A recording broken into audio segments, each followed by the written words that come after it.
So thank you so much for attending this public meeting. This is our public meeting for the approval of the 2021-2022 free expression report that is required under ARS. Let's see, let me just make sure that I have this up here. So I'm going to try to project this, but under ARS 15-1868, we are required to not only adopt a policy on free expression, which is regulated by ARS 15-1866, but we're also required to establish a committee on free expression, and that is this committee here. And we are, this committee is empowered to draft and to submit an annual report on or before December 1st to the governor, the Speaker of the House of Representatives, the President of the Senate, and to the Secretary of State, as outlined in ARS 15-1868, and also to post a copy of the annual report on our website as per ARS 15-1868. So this Committee on Free Expression is empowered to do just that, which is to prepare and submit the free expression report. So that being said, we're going to go ahead and do a roll call. Robert is going to read out the names of the participants, and if you are here, if you will just make that known, and then we'll go directly to the discussion of the report. Melissa Flores.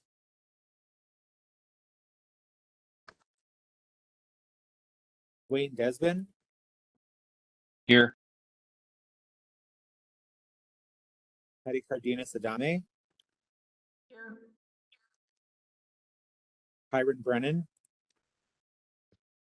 Here. Judy Gregg. Here. Mike Ho. Here. Mike Mitchell. Here.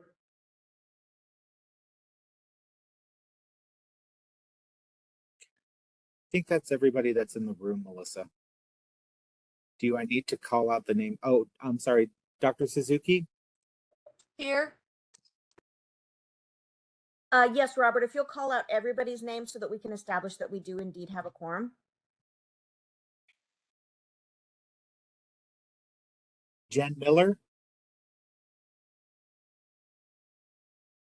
Jana Schwartz.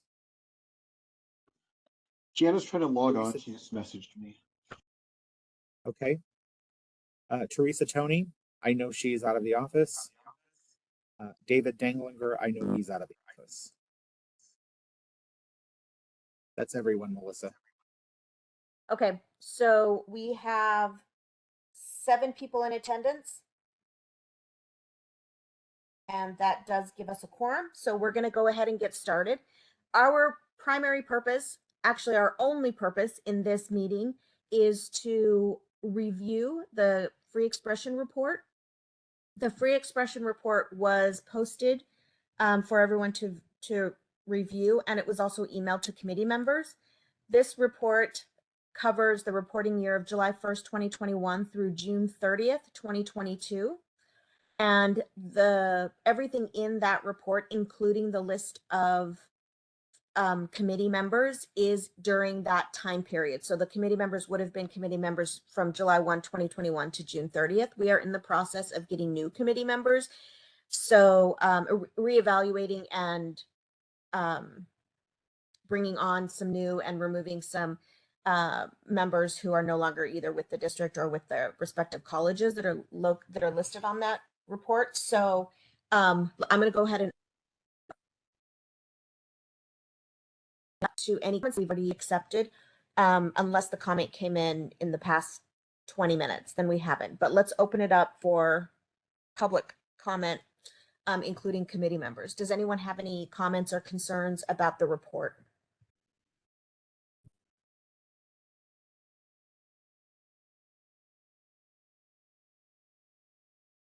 So this is Patty. It's more of a procedural question.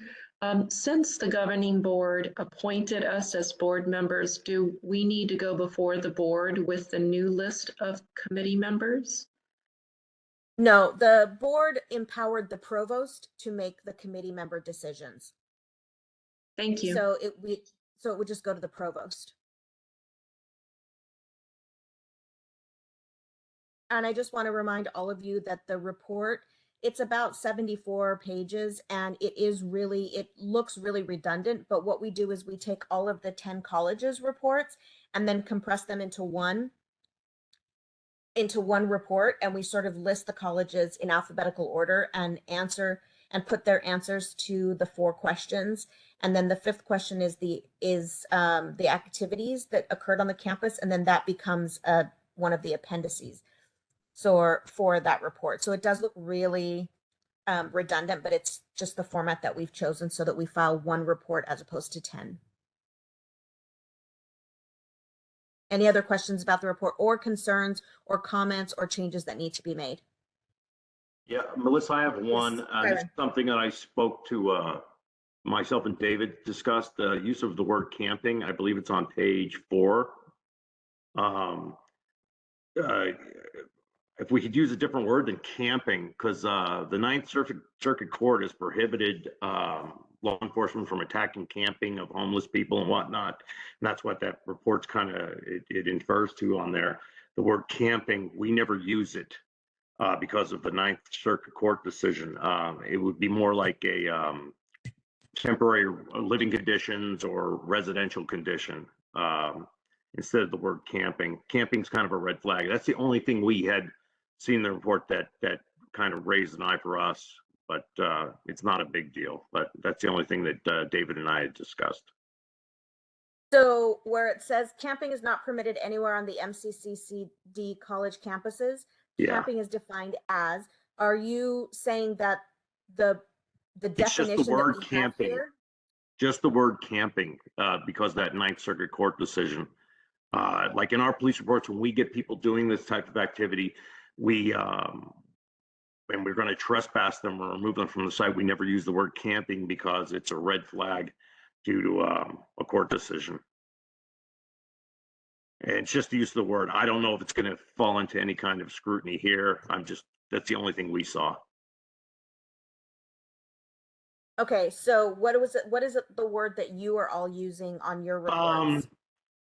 Temporary residential structure. Okay. Is what we commonly use in our police reports. What if it's not a structure? Yeah, because Well, it could. Exactly. Or temporary. Well, that's when they're putting up a tent or they make like a cardboard house and stuff to that effect. So that's when we use that type of thing. Other things like that, we just do them for the trespassing for being there during non-business hours, if that makes any sense. The purpose of this language is to get at overnight stay on the campus. Correct. So overnight staying on the campus is not permitted anywhere on our campuses. So could we just, rather than using the word camping, can we just put overnight? That would be perfect. That would be perfect. Okay. So let's Thank see, you. overnight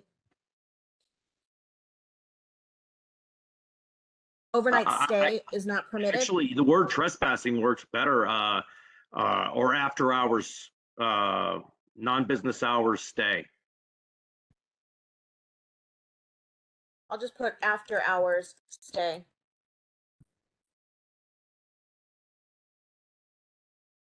It's almost a matter of semantics, but that was the one thing that we found in the report. Okay, and then I'll just put overnight stay is defined as. Thank you. Okay, we can do that.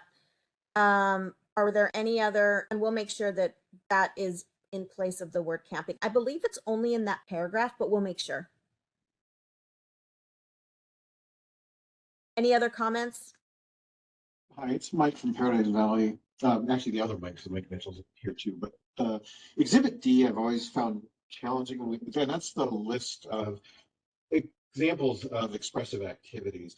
And if I'm reading the paragraph that kind of defines, the student activity fees, and that these are used in support of expressive activities of students or student organizations.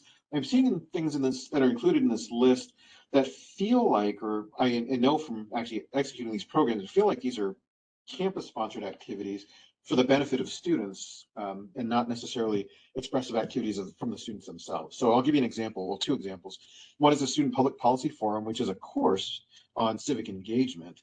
And then the other is our 3-day student leadership online conference that we put on, which is very much not an expressive activity event. It's very much structured as a conference. So I was trying to determine when I was writing my report, should I have been inclusive of those types of activities, or should, because they weren't necessarily student originated, should I have not included them? Can you give me your guidance on that, please?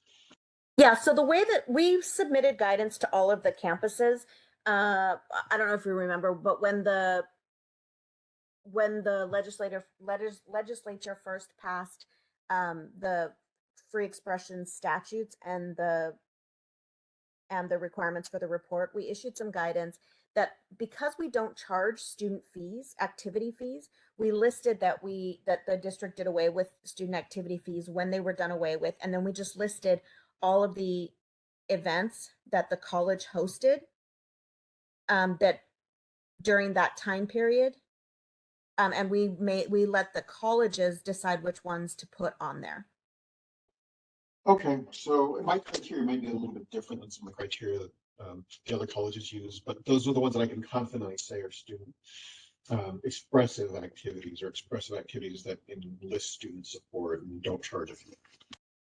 Yeah, and since we basically meet twice a year, right? We have this meeting, and then we meet when we meet sort of, I think it's more, I would probably say that it's an asynchronous meeting when everyone gets a copy of the report that's been compiled. We might want to have another actual fit, like a meeting, an electronic, or a virtual meeting to review that guidance and maybe clear it up a little bit. We could do that. I know that Patty's saying they report college sponsored activities as well, because we didn't make that distinction between student fee, like what student activities are and what college sponsored activities are. We can meet next year sometime and provide deeper guidance if you think that would be beneficial. Thank you. Any other comments or concerns or changes that need to be made in the report before we vote on it?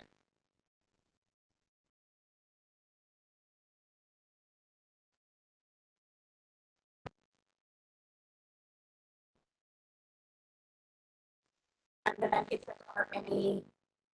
we have any members of the public. Alyssa, you, Yes. on my end, you sound like you have, that you're on happy gas, very, very quick and fumble. Okay, that's better. I don't know if everyone, you sound like a little cartoon character. I think you're fine now. Okay, I'm sorry. I don't know what that was. Are there any other comments about the report before we vote on moving it forward to the chancellor for his approval prior to the submission date of December 1st?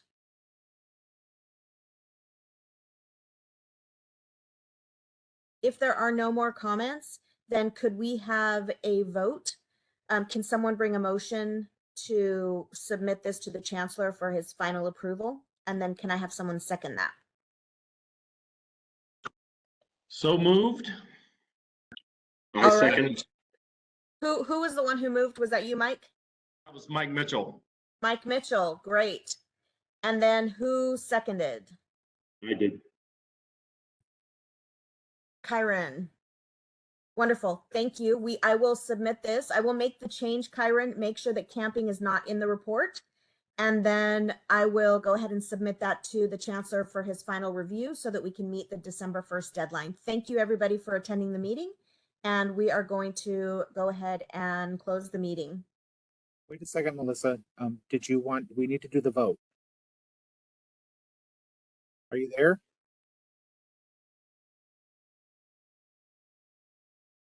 Robert, I think the rest of us are still here if you want to take the vote. Okay. Oh, I'm here. Thank you. Okay, let me go Robert, ahead go and, ahead. You can call. Melissa Flores, Yes. Dwayne Desbin, Approve. Patricia Cardenas Adame, Yes. Byron Brennan, Yes. Judy Gregg, Yes. Mike, Yay. Yes. Mike Mitchell, Yes. and I see there's a caller. Is this Jana Schwartz? I'm not sure if Jana was ever able to attend. Yes, that's Jana. It is, okay. Was that a yes?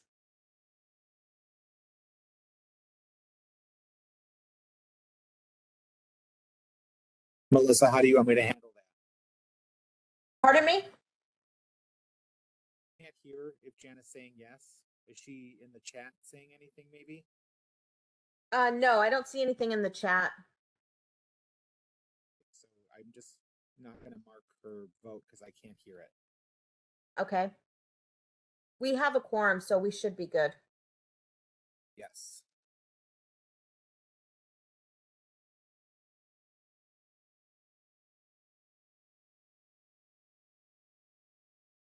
And Robert, with the vote taken and all 7 people voting yes, are we good with the vote? Good with the vote. Great. All right, then we will adjourn the meeting until next year at the same time. Our next meeting is set for November 22nd, 2023. Sorry, Thank I you, don't think they everyone. called me. This is Ann, but my vote would have been yes. Oh, I'm sorry, Ann. Dr. Suzuki, I'm so sorry. That's okay. I got it marked down. Thank you. All right, our next meeting is set for November 22nd, 2023, and I will be sending something out at the probably at the first of spring, so around probably April, to identify the members of the committee after we've had time to work with the provost to select those committee members. So thank you, everybody. Have a wonderful Thanksgiving holiday. Thank you, Melissa. Thank you. Bye-bye.